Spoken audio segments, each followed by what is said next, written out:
विज्ञाते साक्षी पुरुषे परमात्मनि चेश्वरे निराश्रय बंध मोक्षे च न चिंता मुक्तिये मम।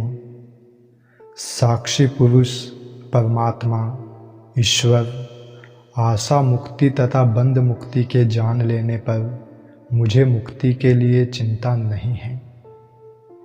दोस्तों, समस्त सृष्टि का कारण एवं आधार एक ही चेतन सत्ता है, जिसे भारतीय अध्यात्म ने ब्रह्म कहा है।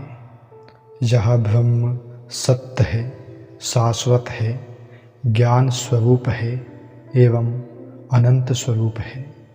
सृष्टि के समस्त स्वरूप इसी के स्वरूप है। ब्रह्म से भिन्न कुछ भी नहीं है।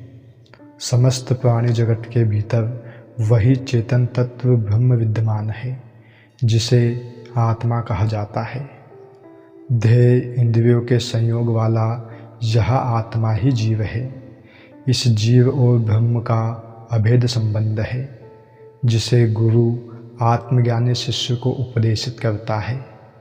अयमात्मा ब्रह्म, अर्थात यह आत्मा ब्रह्म है।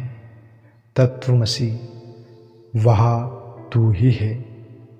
वह अर्थात ईश्वर या ब्रह्म, तू अर्थात जीव या आत्मा। ये महावाक्य है जो जीव और ब्रह्म की अभेदता का बोध कराते हैं। शिष्य को इनका बोध हो जाने पर वह कहता है, अहम ब्रह्मास्मि, अर्थात मैं ब्रह्म हूँ।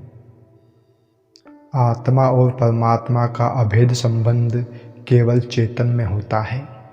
इस अभेदता को जिसने जान लिया वही मुक्त है। उसे मुक्ति की ना साधना करनी पड़ती है, ना उसकी चिंता ही। इसलिए जनक कहते हैं कि शरीर स्थित है, इंद्रियों का साक्षी पुरुष यह जीव ही आत्मा है। जिसने इस साक्षी पुरुष आत्मा को जान लिया, उसने इस परमात्मा को जान लिया, उसने ईश्वर को जान लिया। इस साक्षी पुरुष आत्मा एवं परमात्मा में कोई भेद नहीं है। जिसने इस अभेद संबंध को जान लिया तो उसे आशाओं से मुक्ति एवं बंधनों से मुक्ति की भी चिंता नहीं रहती। जनक को ऐसा अभेद संबंध ज्ञान हो जाने से ही वे कहते हैं कि इस साक्षी पुरुष परमात्मा ईश्वर के अभेद संबंध को जान लेने से मैं आशा रहित एवं बंध मुक्त हो गया हूँ। इसलिए अब मुझे मुक्ति की भी चिंता नहीं है। मुक्त तो मैं था ही। बंधन का जो भ्रम था वह मिट गया, जिससे मैं शांत होकर स्थित हूँ। इस सूत्र का सार है आत्मा एवं परमात्मा के अभेद का ज्ञान। यही ज्ञान की परम स्थिति है।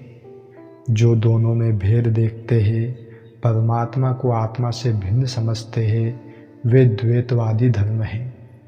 जो आत्मा में भी भिन्नता देखते हैं, वे आत्मा के नाम से जीव ही की व्याख्या करते हैं। उन्हें चेतन आत्मा का ज्ञान नहीं हुआ। जनक कहते हैं, यह अद्वैत का अनुभव ही ज्ञान की अंतिम अनुभूति है।